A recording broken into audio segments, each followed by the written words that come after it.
எல்லா புகழும் இறைவனுக்கே. Hello friends, welcome to Kilakarai kitchen. இன்றைக்கி நம்ம சேனலில் ஏர் ஃப்ரையர் அன்பாக்சிங், அதோட யூசஸ் என்னென்ன, இதை யூஸ் பண்ணி என்னென்ன ரெசிபிஸ்லாம் செஞ்சேன் அப்படிங்கிறத பற்றி தான் பார்க்க போகிறோம். வீடியோக்குள்ளே போகிறதுக்கு முன்னாடி இப்போ தான் நம்ம சேனலை ஃபர்ஸ்ட் டைம் பார்க்குறீங்கன்னா மறக்காமல் சப்ஸ்கிரைப் பண்ணிவிட்டு கூடவே பக்கத்தில் இருக்க பெல் ஐக்கானையும் கிளிக் பண்ணிக்கோங்க. இப்போ வாங்க வீடியோக்குள்ளே போகலாம். என்னோட ஏர் ஃப்ரையர் பார்த்தீங்கன்னா நியூட்ரிகுக் ஏர் ஃப்ரையர். இது 3.6 லிட்டர் கெப்பாசிட்டி, டிட்டாச்சபிள் டைப். இதில் டிஜிட்டல் கண்ட்ரோல் பேனல் இருக்குது. இப்போ இதை ஓப்பன் பண்ணிட்டேன். இதில் யூசர் கைடு இருக்கு. இதுல எல்லா இன்ஸ்ட்ரக்ஷனுமே கொடுத்திருப்பாங்க. நம்ம பின்னாடி ஓபன் பண்ணி பார்க்கலாம். ஃபர்ஸ்ட் நம்ம ஏர் ஃப்ரையரை வெளியில எடுத்துடலாம். இந்த ஏர் ஃப்ரையர் வந்து எனக்கு ஃபாரின்ல இருந்து வந்துச்சு. ஸோ ஆன்லைன்லயுமே வந்து நிறைய கெப்பாசிட்டியில் அவைலபிளாக இருக்கு. ஸோ நீங்கள் செக் பண்ணி பார்த்து உங்களுக்கு தேவைப்பட்டதை வாங்கிக்கோங்க. நீங்கள் எந்த எலக்ட்ரானிக் ஐட்டம் வாங்கினாலும் அதில் யூசர் கைட் கொடுத்துருப்பாங்க. உங்களுக்கு டவுட்ஃபுல்லாக இருந்துச்சுன்னா அதை பார்த்து ஈஸியாக தெரிஞ்சுக்கிடலாம். இதில் 2 யூசர் கைடு இருந்துச்சு. ஒன்று அரபிக்கில், இன்னொன்று வந்து இங்கிலீஷில். இதில் ஏர் ஃப்ரையரை எப்படி யூஸ் பண்ணலாம், எப்படி ஹேண்டில் பண்ணலாம், எந்தெந்த மாதிரி டெம்பரேச்சர் அண்ட் டைமிங் செட் பண்ணலான்னு கொடுத்துருப்பாங்க. இதில் டிஜிட்டல் கண்ட்ரோல் பேனல் இருக்கிறதுனால யூசர் ஃப்ரெண்ட்லியாக தான் இருக்கும். பட் எல்லா ஃபுட்டுக்குமே வந்து டெம்பரேச்சர் அண்ட் டைமிங் கொடுத்துருக்காது. சில ஃபுட்டுக்கு வந்து நம்மளே வந்து அட்ஜஸ்ட்மெண்ட் பண்ணுற மாதிரி இருக்கும். இந்த ஏர் ஃப்ரையரை யூஸ் பண்ணி ரோஸ்டிங், ஃப்ரையிங், ரீஹீட்டிங், பேக்கிங் எல்லாமே பண்ணலாம். ஸோ எல்லா டீட்டெயில்ஸுமே வந்து இந்த யூசர் கைடில் கொடுத்துருப்பாங்க. ஸோ இதை பார்த்து நீங்கள் தெரிஞ்சுக்கோங்க. அப்புறமா இதில் 3 பின் கார்டு கொடுத்துருக்காங்க. நம்ம ஓவனை கம்பேர் பண்ணும்போது இந்த ஏர் ஃப்ரையர் வந்து வெயிட் ரொம்ப கம்மியாக இருக்கும். நம்ம மூவ் பண்ணுறதுக்கு ரொம்பவே ஈஸியாக இருக்கும். இப்போ நம்ம ஆன் பண்ணி செட் பண்ணி பார்க்கலாம். இதில் லெஃப்ட் சைட் டைமிங்கும் ரைட் சைட் டெம்பரேச்சரும் கொடுத்துருக்காங்க. ஸோ டிஜிட்டல் கண்ட்ரோல் பேனல் இருக்கிறதுனால இதை யார் வேணாலும் ஈஸியாக ஹேண்டில் பண்ணலாம். அப்புறம் ஒரு 10 ரெசிபிஸ்க்கு வந்து செட்டிங்ஸ் அவங்களே கொடுத்துருக்காங்க.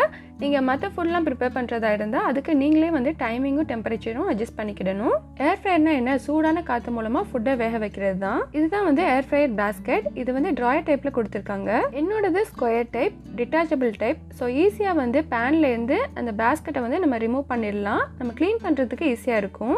இப்போது இந்த பட்டனை ப்ரெஸ் பண்ணிங்கன்னா மேலே உள்ள பேஸ்கெட் வந்து தனியாக கலண்டு வந்துடும். ஏர் ஃப்ரையருக்கு மேலே காயிலும் அதுக்கு மேலே பவர்ஃபுல்லான ஃபேனும் இருக்கும். ஸோ ஃபேன் சுற்றும் போது காயிலும் சேர்ந்து சுற்றும். அப்போ தான் நமக்கு உள்ள ஃபுட்டு வந்து நல்லா குக் ஆகும். இப்போது இந்த ஏர் ஃப்ரையர் வந்ததுக்கப்புறம் நான் ஃபஸ்ட்டு செஞ்சதை உங்களுக்கு காமிக்கிறேன். நான் ஃபஸ்ட்டு செஞ்சது கேக்கு தான். இதில் ப்ரீஹீட் செட்டிங் கொடுத்துருக்கோம். ஸோ ப்ரீஹீட் பண்ணிவிட்டு நம்ம கேக் செய்கிறதுக்கு தேவையான எல்லா இன்க்ரீடியன்ஸையும் ஆட் பண்ணி பீட் பண்ணி நம்ம பேஸ்கெட்குள்ளே வச்சு கேக் மோடு செட் பண்ணிட்டா போதும். நம்ம அதுக்கப்புறம் வேறு எதுவுமே செய்ய தேவையில்லை. பர்ஃபெக்டான கேக் ரெடியாகி வந்துருச்சு. இதுக்கு நான் வந்து நம்ம கேக் செய்கிறதுக்குலாம் யூஸ் பண்ணுவோம்ல, அலுமினியம் டின், அதுதான் யூஸ் பண்ணியிருந்தேன். பாருங்க, கேக் ரொம்ப பர்ஃபெக்டா வந்திருக்கு. நான் ஃபர்ஸ்ட் டைம் ட்ரை பண்றேன், எப்படி வருமோ அப்படின்னு சொல்லிட்டு எனக்கு டவுட் இருந்துச்சு. பார்த்தா ரொம்ப சூப்பரா வந்து இருந்துச்சு. இதுல மாய்ஸ்சர் கண்டென்ட் சுத்தமா இல்ல. நம்ம ஸ்டவ்லயோ இல்லைன்னா அவன்லயோ செய்யும் போது கூட இந்த அளவுக்கு வராது. அந்த அளவுக்கு ரொம்ப சாஃப்டா வந்து இருந்துச்சு. நம்ம அவன்லயோ அடுப்புலயோ செய்யும் போது அப்பப்ப பிக் பண்ணி பார்ப்போம் வெந்திருக்கான்னு சொல்லிட்டு. பட் இதுல நான் எதுவுமே செய்யல. கேக் மோட் ஆன் பண்ணி விட்டுட்டேன். அதுவே டெம்பரேச்சரும் டைமிங்கும் எடுத்துருச்சு. இந்த ஏர் ஃப்ரையர் யூஸ் பண்றதுனால நமக்கு வேலை ரொம்ப கம்மி. இதை ஆன் பண்ணி விட்டுட்டு நம்ம மற்ற வேலையை பார்க்க ஆரம்பிச்சிடலாம். இந்த மாதிரி நீங்க ரெடி பண்ணிட்டு இதுக்கு மேல ஐசிங், டெக்கரேஷன்லாம் பண்ணிக்கலாம். பாருங்க, நான் நைஃபை வச்சு கட் பண்ணும்போது எவ்வளோ ஈஸியாக இறங்குதுன்னு சொல்லிட்டு. எனக்கு இந்த கேக் வந்து ரொம்ப பிடிச்சிருந்துச்சு. பசங்களும் ரொம்பவே விரும்பி சாப்பிட்டாங்க. ஸோ சொதப்ப இல்லாமல் கேக் செய்யணுன்னா கண்டிப்பாக இதை ட்ரை பண்ணுங்கள். பிகினர்ஸ்க்கு ரொம்ப யூஸ்ஃபுல்லாக இருக்கும். நீங்களும் பர்ஃபெக்டான கேக் செய்யலாம். அடுத்து நான் செஞ்ச ரெசிபி என்னென்னா பாயில்டு ஸ்வீட் பொட்டேட்டோ. நம்ம தண்ணியே ஊற்றாமல் ஏர் ஃப்ரையரை யூஸ் பண்ணி ஈஸியாக பாயில் பண்ணிடலாம். ஃபஸ்ட்டு ஸ்வீட் பொட்டேட்டோவை நல்லா வாஷ் பண்ணிவிட்டு இந்த பேஸ்கெட்டில் அரேஞ்ச் பண்ணிடுங்க. அதுக்கப்புறம் வந்து நம்ம செட் பண்ணிக்கிடலாம். இதே மாதிரி நீங்கள் என்ன வேக வைக்கிறதா இருந்தாலும் இதில் வேக வச்சுக்கிடலாம். தண்ணி எதுவுமே தேவைப்படாது. இப்போ இதில் டெம்பரேச்சரும் டைமிங்கும் செட் பண்ணிக்கிடலாம். நான் 180 டிகிரி செல்சியஸில் 20 மினிட்ஸ் வச்சுக்கிடுறேன்.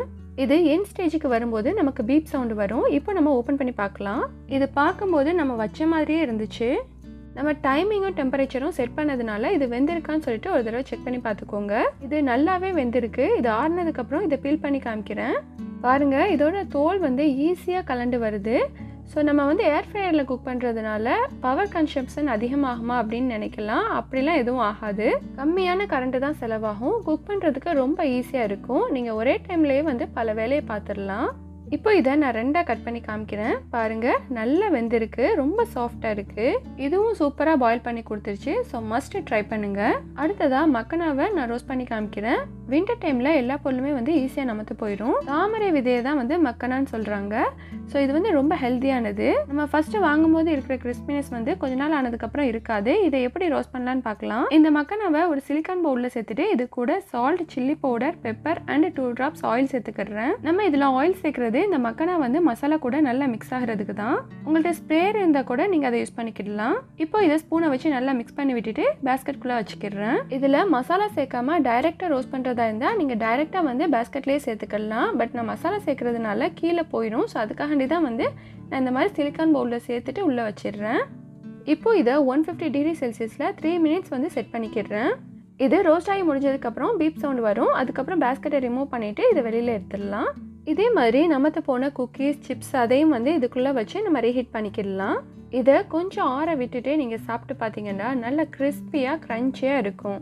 அடுத்ததாக பசங்க வந்து பர்கர் செஞ்சு கேட்டாங்க. என்கிட்ட பர்கர் பன்னு மட்டும்தான் இருந்துச்சு, பேட்டி இல்லை. ஸோ அதில் வைக்கிறதுக்கு நான் பேட்டி செய்யலை. இன்ஸ்டண்ட்டாக ஒரு டிஷ் செஞ்சுட்டு அதை தான் யூஸ் பண்ணேன். ஸோ இதுக்கு ஃபஸ்ட்டு ஒரு பவுலில் 3 முட்டையை உடச்சி சேர்த்துக்கிறேன். அது கூட கட் பண்ண ஆனியனை சேர்த்துக்கிறேன். சின்னதாக நறுக்கி சேர்த்துக்கோங்க. அப்புறம் பொடுசாக நறுக்கின தக்காளியை சேர்த்துக்கிறேன். அப்புறமா குட்டி குட்டியாக நறுக்கின பச்சை மிளகாயும் ஆட் பண்ணிக்கிறேன். நெக்ஸ்ட் இதில் சால்ட்டும் பெப்பரும் சேர்த்து இதை நல்லா மிக்ஸ் பண்ணி விட்டுக்கோங்க. என்ன செய்ய போகிறேன்னு நீங்களே கெஸ் பண்ணியிருப்பீங்க. ஆமாம், ஆம்லெட் தான். ஸோ இது வந்து கொஞ்சம் வித்தியாசமாக சாசேஜ் ஆம்லெட் செய்ய போகிறேன். இது செய்கிறதுக்கு நான் சிலிக்கான் பாஸ்கெட் தான் யூஸ் பண்ண போகிறேன். ஃபஸ்ட்டு ஆயில் அப்ளை பண்ணிவிட்டு அதில் வந்து நம்ம இந்த ஆம்லெட்டை ஊற்றிக்கிடலாம். லைட்டாக 1 ட்ராப் விட்டால் போதும். இது ஒட்டாமல் ஈஸியாக வந்துடும்.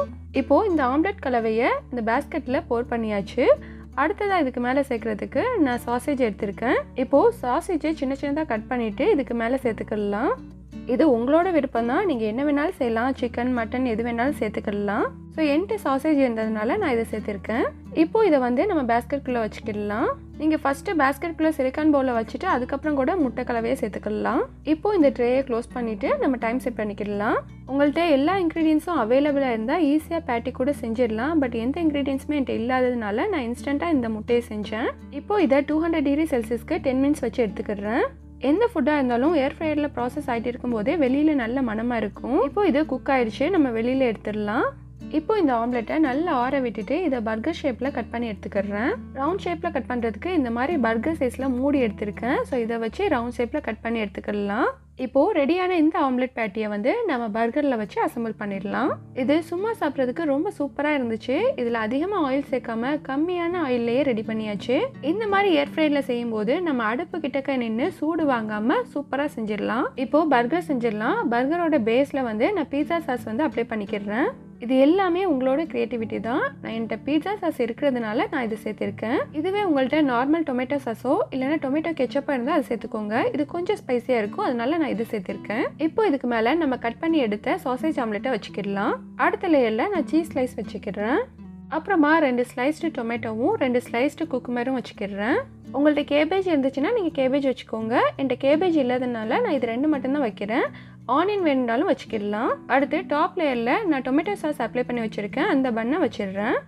இப்போது பர்கரை சூப்பராக அசம்பிள் பண்ணியாச்சு. இதை நம்ம ஏர் ஃப்ரையரில் வச்சு எடுத்துடலாம். இதை நம்ம ரொம்ப நேரம் வைக்கணும்னு தேவையில்லை. ஜஸ்ட் சீஸ் வந்து உருகிறதுக்குள்ள டைமிங் தான். இப்போ இந்த பர்கரை பேஸ்கெட்டில் வச்சுட்டு உள்ளே இன்சர்ட் பண்ணிடுறேன். இந்த ஏர் ஃப்ரையரை யூஸ் பண்ணி நம்ம ஈஸியாக வீட்லேயே வந்து பர்கர் பன் செய்யலாம். ஏர் ஃப்ரையரை யூஸ் பண்ணி நம்ம நிறைய ரெசிபி செய்யலாம். இதெல்லாம் அடுத்தடுத்த வீடியோவில் பார்க்கலாம். இப்போ இதை 180 டிகிரி செல்சியஸில் 2 மினிட்ஸ் வச்சு எடுத்துடுறேன். நம்ம இதை ரொம்ப நேரம் வச்சுட்டோன்னா மேலே உள்ள பர்கர் பன் வந்து கிறிஸ்பி ஆயிடும். ஸோ இது ஆல்ரெடி குக் ஆனதுனால நம்ம இந்த டைமிங்க்கு வச்சா போதும். இப்போ இதை ட்ரேலேருந்து எடுத்துட்டேன். பர்கர் வந்து சூப்பராக ரெடி ஆகிடுச்சு. பசங்க இதை சாப்பிட்டுட்டு ரொம்ப நல்லா இருக்குன்னு சொன்னாங்க. நம்ம வந்து பேட்டி வச்சு செஞ்சு கொடுத்தா கூட அதை எடுத்து போட்டு தான் சம்டைம்ஸ் சாப்பிடுவாங்க. பட் இந்த மாதிரி செஞ்சு கொடுக்கும்போது ஃபுல்லாத்தையுமே வந்து சாப்பிட்டாங்க. ஸோ கண்டிப்பாக நீங்களும் இந்த மாதிரி புதுசாக ட்ரை பண்ணி செஞ்சு கொடுங்க, விரும்பி சாப்பிடுவாங்க. அடுத்து இந்த ஏர் ஃப்ரையர் யூஸ் பண்ணி நான் செஞ்சது கட்லெட் தான். ஸோ வீட்டில் மீந்து போன பொருட்களை வச்சு சுவையான கட்லெட் தான் செஞ்சேன். சமோசாக்கு உள்ளே வைக்கிற ஸ்டஃபிங் வந்து கொஞ்சம் மீந்துருச்சு. அதையும் அப்புறம் நம்ம சாப்பிட்டுட்டு ப்ரெட்டு வந்து லாஸ்ட்டாக தூளாக இருக்கும்ல, அதையும் மிக்ஸ் பண்ணி கட்லெட் செய்ய போகிறேன். இந்த ஸ்டஃபிங்கோட உப்பும் சில்லி பவுடர் மட்டும் எக்ஸ்ட்ரா சேர்த்துட்டு இது கூட ப்ரெட்டை சேர்த்து நல்லா பிசைஞ்சு விட்டுக்கோங்க. இதில் தண்ணிலாம் சேர்க்க தேவையில்லை. நம்ம எந்த அளவுக்கு பிசைகிறோமோ அந்த அளவுக்கு இது நல்லா உருண்டை பிடிக்க வரும். இது மிக்ஸ் ஆக மாட்டேங்குது அப்படிங்கிற பட்சத்தில் மட்டும் கொஞ்சமாக தண்ணி சேர்த்துக்கோங்க.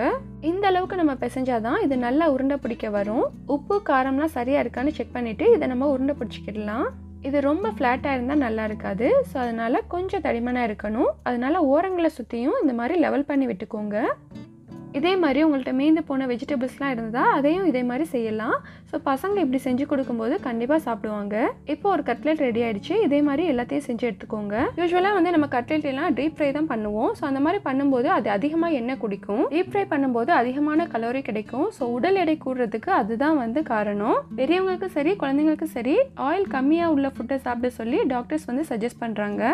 எண்ணெயில் பொரிக்கிற ஃபுட்டை வந்து அவாய்ட் பண்ணிவிட்டு இந்த மாதிரி ஏர் ஃப்ரையரில் யூஸ் பண்ணி நம்ம சமைக்கும்போது கலோரிஸ் வந்து ரொம்ப கம்மியாகவே கிடைக்கும். ஏர் ஃப்ரையரில் சமைக்கும் போது நம்ம பாதி அளவு கலோரி வந்து குறையும். ஸோ இதனால வெயிட் இன்க்ரீஸ் ஆகாது, நம்மளுக்கு என்ன தெரிச்சிருமோ அப்படிங்கிற பயமும் இருக்காது. ஸோ பேஸ்கெட்டில் ஆயில் தடவிட்டு நம்ம ரெடி பண்ணி வச்சிருக்கிற கட்லெட்டை அதில் அரேஞ்ச் பண்ணிடலாம். இதுக்கு மேலேயும் கொஞ்சமாக ஆயில் தடவிக்கிடலாம். நம்ம ஆயிலில் ஃப்ரை பண்ணும்போது எண்ணெயை திரும்ப திரும்ப மறுசுழற்சி செய்வோம். ஸோ அது வந்து உடம்புக்கு கேடு தான். இப்போது இதை ஃப்ரை பண்ணுறதுக்கு செட்டிங்ஸ் வந்து அதிலே கொடுத்துருக்கு. ஸோ அதை யூஸ் பண்ணிக்கிறேன். நம்ம ஆயிலில் டீப் ஃப்ரை பண்ணும்போது கேன்சரை உண்டாக்கக்கூடிய அக்ரிலமைடு வந்து அதிகமாக ப்ரொடியூஸ் ஆகுமா, இதுவே ஏர் ஃப்ரையரில் குக் பண்ணும்போது கம்மியாக தான் ப்ரொடியூஸ் ஆகும்னு சொல்கிறாங்க. முடிஞ்ச வரைக்கும் ஃப்ரைட் ஐட்டத்தை அவாய்ட் பண்ணுறது நல்லது. என்னால் நொறுக்கு தீனி சாப்பிடாம இருக்க முடியாது அப்படிங்கிறவங்க கண்டிப்பாக இந்த மாதிரி ஏர் ஃப்ரையர் யூஸ் பண்ணிக்கோங்க. இப்போது கட்லெட் வந்து சூப்பராக ரெடி ஆயிடுச்சு. நம்ம ஆயிலில் ஃப்ரை பண்ணுறதை விட ஏர் ஃப்ரையரில் ஃப்ரை பண்ணும்போது டேஸ்ட் கொஞ்சம் கம்மியாக தான் இருக்கும். பட் என்னோட பசங்க ஆயிலில் ஃப்ரை பண்ணுறதை விட இதுதான் ரொம்ப சூப்பராக இருந்துச்சு அப்படின்னு சொன்னாங்க. எனக்கு ஹாப்பியாக இருந்துச்சு. நம்ம கஷ்டப்பட்டு ஆயில் முன்னாடி நின்று ஃப்ரை பண்ணி கொடுக்குறத விட இந்த மாதிரி ஈஸியாக ஃப்ரை பண்ணி கொடுத்தோன்னா பசங்க ரொம்பவே விரும்பி சாப்பிட்றாங்க. சில பேருக்கு ஆயில் கிட்டே வந்து கண்டினியூஸாக நிற்கிறது பிடிக்காது. ஸோ அந்த மாதிரி உள்ளவங்களும் இந்த மாதிரி ஏர் ஃப்ரையரை யூஸ் பண்ணிக்கிடலாம். நானும் சாப்பிட்டு பார்த்தேன். ஒரு சொட்டு ஆயில் கூட இல்லாமல் ரொம்ப நல்லா இருந்துச்சு. எப்போ கட்லெட் செஞ்சாலும் அது ஆயில் கொடுத்துட்டு தான் இருக்கும். அது பெரியவங்களுக்கு கொடுக்கறதுக்கு நம்ம யோசிப்போம். பட் இந்த மாதிரி செஞ்சு தாராளமாக கொடுங்க, விரும்பி சாப்பிடுவாங்க. வெளியில் கிறிஸ்பியாக உள்ள சாஃப்டாக இருந்துச்சு. வெயிட் லாஸ் பண்ணணும், பாடியை ஸ்லிம்மாக வச்சுக்கணும்னு நினைக்கிறவங்க கண்டிப்பாக இந்த மாதிரி செய்யுங்க. ஓகே ஃப்ரெண்ட்ஸ், இன்னைக்கு நம்ம சேனலில் ஏர் ஃப்ரையர் பற்றின எனக்கு தெரிஞ்ச சில இன்ஃபர்மேஷன் அண்ட் ரிவ்யூஸை உங்க கூட ஷேர் பண்ணியிருக்கேன். நீங்களும் நெட்டில் சர்ச் பண்ணி பாருங்கள். எனக்கு பர்சனலாக ரொம்பவே யூஸ்ஃபுல்லாக இருக்குது. இன்னும் இதை யூஸ் பண்ணி நிறைய ரெசிபிஸ் வந்து இன்ஷால்லா அப்லோட் பண்ணுறேன். என்ன ஃப்ரெண்ட்ஸ், இந்த வீடியோ யூஸ்ஃபுல்லாக இருந்திருக்குன்னு நம்புகிறேன். வீடியோ பிடிச்சிருந்தா please like, comment, share and subscribe my channel. Thank you.